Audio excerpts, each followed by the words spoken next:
Okey, Assalamualaikum. Jumpa lagi dalam channel YouTube saya, Yusmadi Reboot. Pastikan ya, lepas ini tolong subscribe, share. Okey, hari ini saya terpanggil untuk buat review sikit tentang expander ni. Pasal saya ada dengar dan ada orang yang bertanya kepada saya, barang-barang expander ni mahal. Dan saya akan tunjukkan ada lagi keistimewaan expander di dalam video ni. Jadi tengok sampai habis ya. Okey.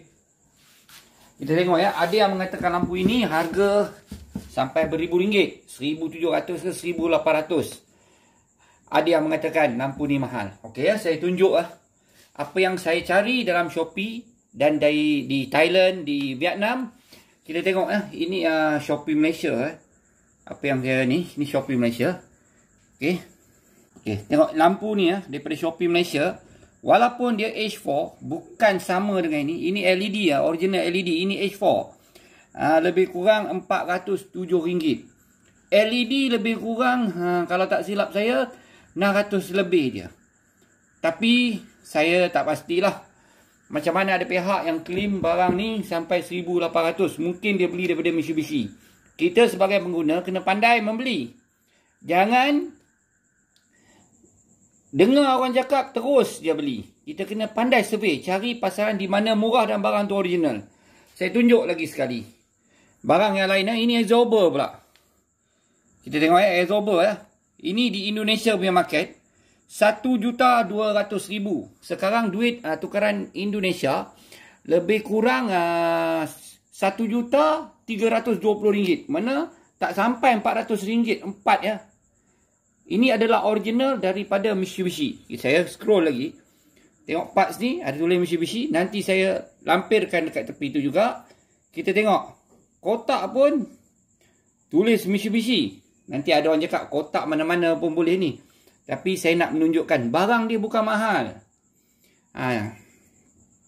Ini lampu belakang original daripada Thailand, hanya 2,726. Thailand senang je lah, buang 6 belakang. 272. RM300 lah satu. Atau 300 lebih. Mahal lagi ke barang yang original macam ni? Okey, ini kita tengok daripada Thailand lampu belakang lebih kurang 3,053 baht. Jadi baht kita tukaran wang kita dah jadi ni. Jadi buang 3 depan lebih kurang 300 lebih je lah. Saya tak tahu lah kalau 300 lebih, mahal sangat-sangat barang ni. Tak sampai beribu lah benda ni. Okey. Ada yang mengatakan bila kelajuan 60 bunyi macam besiol tu. Saya nak tunjuk cara nak buat benda kat sini. Kalau kita hantar service center, dia orang pun akan buka sini untuk betulkan. Dia ada renggang kat sini. Ni macam renggang macam ni. Kita tengok. Nampak tak? Dia renggang di sini. Okey, cara nak buka di bawah sini. Cara nak buka di bawah. Dia maksudnya ini kamera kita Okey. Nampak? Dia renggang. Jadi benda ni lah yang bunyi besiol tu. Jadi dekat sini. Ada yang gam dari luar. Saya syorkan tak payah gam di luar lah, gam di dalam. Gunakan black tip. Black tip lebih kurang macam ni. Cari black tip yang mahal lah Jangan beli yang 80 sen RM1 tu. Ini lebih kurang RM3 lebih. Potong sepanjang ni. Ini black tip tadi yang saya dah potong. Kereta warna hitam, jadi black tip warna hitam pun tak apa nak susah nak nampak sikit. Okey, kita lekatkan yang di dalam ni. Kita dah lekat atas dalam ni. Bukan di atas ni dalam. Sebab dia tertutup sikit, baru kita masukkan balik kita punya benda ni. Okey. Nampak tak rapat? Daripada biasa. Buat macam tu pun cukup. InsyaAllah tak ada apa masalah. Tadi kat sini renggang kan? Rapat. Itu yang bunyi besiol tu. Itu sahaja satu perkongsian. Okey, kita dah balik daripada berjalan Enjin masih hidup. Okey. Katakanlah di depan sana rumah kita dalam keadaan yang gelap. Macam mana kita nak jalan? Kita ada lebih kurang 60 saat atau 1 minit lebih kurang lah baru lampu depan ni padam. Macam mana cara dia? Tengok saya buat. Pastikan gear ni di kedudukan P. Tarik handbrake. Okay, dekat sini dah ada handbrake apa semua. Nyalalah. Kita akan matikan enjin secara biasa. Maksudnya tekan push stop dengan start button ni. Bila tekan, kita punya apa nama lampu ni memang dia auto kan, dalam kedudukan auto. Okey, bila kita tekan lampu ni, dia akan automatic semua shutdown. Maksudnya apa nama, lampu aircon, lampu meter dan lampu depan dia akan padam. Okey ya. Saya tunjuk saya tekan stop button ni. Okey, kita tengok stop button ni mana.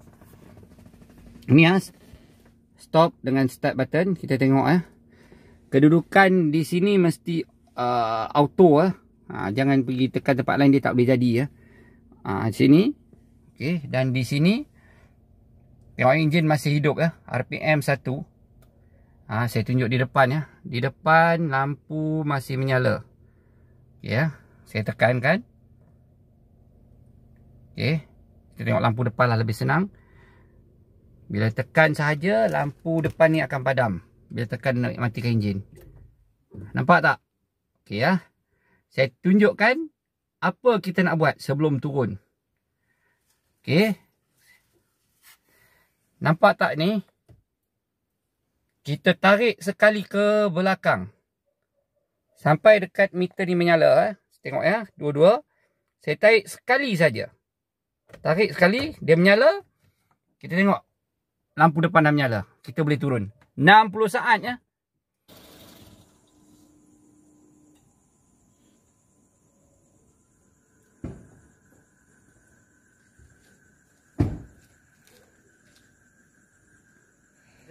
kita tengok.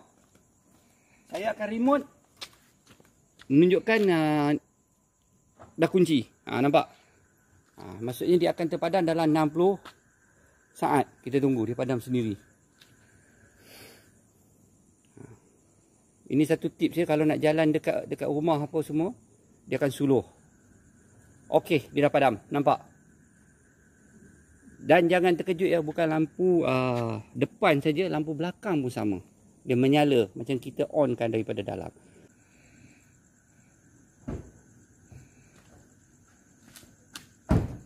Okey Tadi saya dah tunjuk lampu depan, saya tunjuk lampu belakang. Saya tekan remote tak? Nampak? Kita boleh tengok yang di depan pun nampak kelihatan menyala. Belakang pun menyala. Kita tunggu dia. Dalam 60 second lebih kurang lah, dia akan padam. Ini keistimewaan yang ada pada expander. Jadi bila balik kampung, tarik sekali beam tu, kita boleh jalan untuk masuk rumah.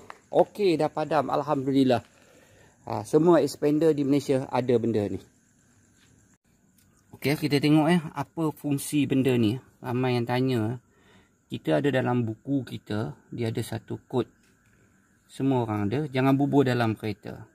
Kadang-kadang ada yang nombor, contohlah 1352. Macam mana kita nak reset alarm kita? Kalau 1, kita tekan 1 sekali. Itu dia kod lah. Kod yang ada setiap kereta tak sama. Tekan sekali 1. Lepas tu relax. Kalau 3, tekan 3 kali. 1, 2, 3. Relax kejap. Lepas tu tekan lagi. Kalau 5, 1, 2, 3, 4, 5. Lepas tu relax kejap. Lepas tu 2. 1, 2. 4 angka. Itu cara untuk resetkan dia punya alarm lah. Di sini. Ini yang ada lah. Mungkin ada setengah orang tahu kereta-kereta yang sebelum ni. Tekan sekali alarm diam. Tak. Ini ada special code. Yang hanya owner saja tahu. Ni. Lagi satu keistimewaan pada cermin Indonesia ada, Malaysia pun ada, Thailand saya tak pasti Kita tengok mungkin kalau di kereta jenama lain yang ada sliding door, dia safety untuk sliding door tu lah. Tapi kalau tingkap ni dia akan safety dia. Kita tengok saya dah turun tak ada tingkap Okey, kita tengok saya naikkan. Bila saya naik, katalah tersangkut tangan. Nampak dia patah balik. Jangan takut. Saya tunjuk sekali, naik. Nampak? Kalau ada pressure saja, dia tidak akan naik sampai tersepit. Nampak? Itu antara keistimewaan yang ada pada expander.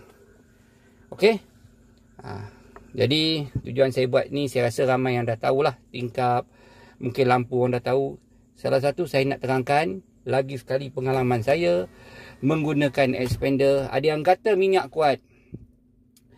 Saya ni bukanlah ini kereta pertama saya. Saya pernah pakai MPV yang lain. Okey ya. Bagi saya expander ni antara minyak yang jimat jugalah. Kalau kelajuan kita dalam 120, RPM tak sampai 3 lah. Dalam 2008 macam tu. 2.8 RPM. Kalau RPM 3.3 dalam 1.4, bagi saya jimat minyak. Kalau kita asyik bawa sepanjang highway 16, 15, kereta mana pun kuat minyak.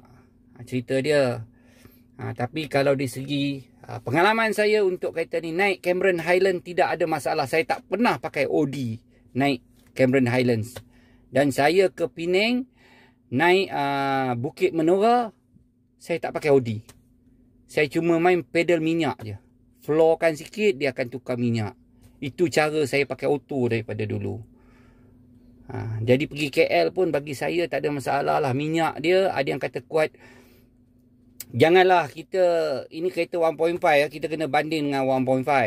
Lagipun dia MPV. Kalau kereta 1.5, pergi bandingkan dengan kereta 1000cc, pastilah ni banding yang setaraf dengan dia. Dan cara pemanduan tu salah satu memain peranan untuk consumption minyak. Sikit-sikit tukar minyak, sikit-sikit drop gear, sikit-sikit tekan OD. Macam inilah saya boleh cakap saya tidak pandai sangat dalam pemotoran ni. Tapi apa pengalaman yang saya ada, saya boleh berkongsi saja. Kalau silap, saya pohon kemaafan. Contohnya kita daripada satu kawasan yang rendah, biasa, kita nak naik bukit. Bawa lah laju sikit, lajak. Jangan maintain 100 atau 110 dari bawah naik bukit. Contoh Menora tu ya, di Ipoh ni. Saya nak naik Menora, saya akan laju dalam 12 lebih 13 naik. Senang naik. Ini dekat bawah, naik dalam 110. Bila naik je terus turun 90. Dah lah kita muatan penuh. Cuba kita naik 12, 13. Jadi sampai dekat pertengahan bukit tu, dia dah turun sikit-sikit 10 ke 20. Contoh kita naik 13, dia turun 20. 110 naik bukit tu. Jadi tidaklah nampak penggunaan minyak tu kuat. Sebab apa? Kita dari bawah ni landai, kita tidak memaksa kereta tu naik. Lainlah macam kita naik Cameron Highlands, Genting Highlands, memanglah. Tapi kita kena itu cakap tadi, cara pemanduan tu. Cara pemanduan kita kena bijak. Bagi saya setakat yang saya review kereta ni, saya pakai kereta ni sampai saat ini, daripada awal bulan 12, alhamdulillah tidak ada masalah yang major, maksud saya gearbox ke, alhamdulillah. Dan saya pernah try sendiri, dan saya pernah katakan dalam video saya sebelum ni, saya pernah try di Indonesia. Dan kawan-kawan saya di Indonesia, Mitsi Indonesia, tak ada masalah. Semua mengatakan okey, dia orang pakai rim sampai 18, 19, tak ada masalah. Indonesia siapa cakap jalan yang lurus saja? Indonesia dia ada puncak, bukit, Bandung bukit, Yogyakarta bukit. Jadi macam mana? Jadi saya tak cakap kereta tu bagus, kereta ni bagus. Di Indonesia pun banyak jenis-jenis kereta. Antara yang popular sekarang ini daripada semenjak keluar adalah Mitsubishi Expander. Tetapi masih ada lagi kereta-kereta jenama-jenama yang lain yang orang minat. Jadi setiap kenderaan ni ada kelebihan dia sendiri. Bagi saya dah duduk dalam kereta ni, wife saya pergi shopping, aircon alhamdulillah sejuk. Tak adalah nak kata temperature naik, setakat ni alhamdulillah. Tak ada masalah lah bagi saya. Cuma masalah kecil-kecil saja. Macam airbag tu. Lepas tu clip bumper saya dah selesai masalah. Tak ada masalah. Selepas saya pergi ke service center, tukar clip bumper. Alhamdulillah, saya dah pakai body kit pun. Yang siolan tadi saya bubur tip tu je, clear. Jadi yang mana ada problem-problem macam bumper siolan dekat kamera di sebelah kiri penumpang tu, pergi je service center. Kita masih ada dalam warranty. Apa nak takut 5 tahun. Jadi apa yang saya boleh beri kesimpulan, bagi saya, bukan kerana saya pakai expander, tetapi bagi saya expander antara kereta yang bagus. Jadi kita sebagai pengguna, saya cakap terus terang lah, fikir yang terbaik untuk poket sendiri, untuk keluarga sendiri. Jadilah pembeli yang bijak walaupun spare part. Okey, itu saja review saya. Jumpa lagi dalam video saya akan datang. Use Smadi Reboot dalam Simi Channel. Jangan lupa subscribe, sharekan. Jika bermanfaat, sama-samalah kita berkongsi. InsyaAllah ada lagi video-video saya, tetapi saya belum sempat masukkan atau editkan dan masukkan ke dalam YouTube.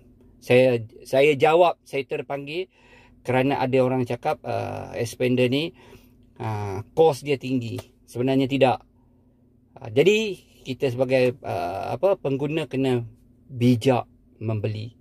Bukan kereta saja, tetapi